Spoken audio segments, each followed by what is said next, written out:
उड़ीसा के पुरी में भगवान सूर्य को समर्पित ये है कोणार्क मंदिर। कोणार्क शब्द कोण और अर्क शब्दों से मिलकर बना है।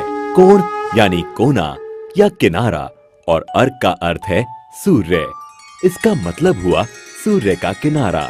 उड़ीसा राज्य में ये इकलौता ऐसा ऐतिहासिक स्मारक है जिसे 1984 में यूनेस्को वर्ल्ड हेरिटेज साइट में शामिल किया गया। मंदिर के गहरे रंग के लिए इसे काला पगोडा भी कहा जाता है। इतिहासकार मानते हैं कि ये मंदिर 750 से भी ज्यादा साल पुराना है, जिसका निर्माण 1250 ईस्वी में गंग वंश के राजा नरसिंह देव प्रथम द्वारा कराया गया था। अबुल फजल ने आईने अकबरी में लिखा है कि राजा नरसिंह देव ने 12 सालों के पूरे राजस्व को मंदिर के निर्माण में ही लगा दिया था। इस मंदिर को पूर्व दिशा की ओर ऐसे बनाया गया है कि सूरज की पहली किरण सीधे मंदिर के प्रवेश पर ही गिरती है। कलिंग शैली में निर्मित इस मंदिर की संरचना रथ के आकार की है।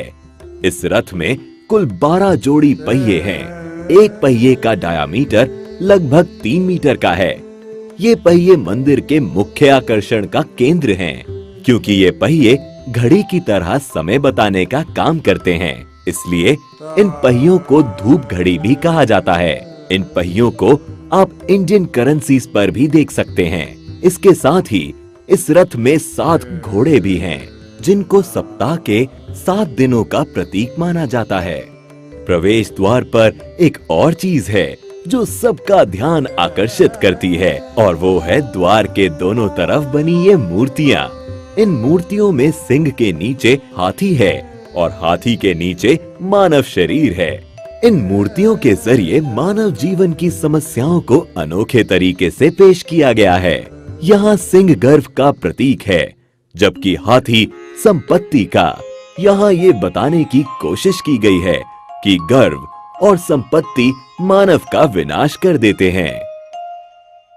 माना जाता है कि मंदिर का निर्माण समुद्र के किनारे किया गया था, लेकिन पिछली 8 शताब्दियों में समुद्र से इसकी दूरी बढ़ती चली गई।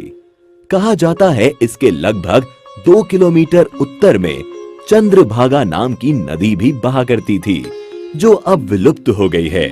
नदी के वहां होने को भी प्रमाणित किया जा चुका है। मंदिर से जुड़ी एक किंवदंती है कि इसके निर्माण में 1200 कुशल शिल्पियों ने 12 साल तक लगातार काम किया, लेकिन निर्माण कार्य को पूरा नहीं कर पाए। मुख्य आर्किटेक्ट बिसु मोहराना के बेटे धर्मपदा ने मंदिर के निर्माण को पूरा किया, लेकिन मंदिर के पूरा होने पर उसने चंद्रभागा नदी में कूदकर जान दे दी। कोणार्क मंदिर के बारे में एक रोचक तथ्य है कि मंदिर के पत्थरों को आपस में जोड़ने के लिए लोहे की चादरों और चुंबकों का इस्तेमाल किया गया था। साथ ही मुख्य मंदिर की चोटी में 52 टन चुंबकीय लोहे को भी लगाया गया था। इन विविध चुंबकों के अनोखे समायोजन के कारण से ही मंदिर में भगवान सूर्य की मूर्ति हवा में झूलती थी। बताया जाता है कि पुर्तगाली नाविकों ने इस चुंबक को मंदिर से निकाल लिया, क्योंकि इस चुंबक के कारण नौका चालन में कठिनाई होती थी। इस मंदिर के बारे में रविंद्रनाथ टैगोर ने कहा था, Here the language of stone surpasses the language of man। यहाँ आने के बाद ये कथन एकदम सही लगता है। इतिहास और जबरदस्त नक्काशी के शौकीन पर्यटकों के अलावा यहाँ उनके लिए भी बहुत कुछ है, जो यात्रा में कुछ खास और रोचक की तलाश करते हैं।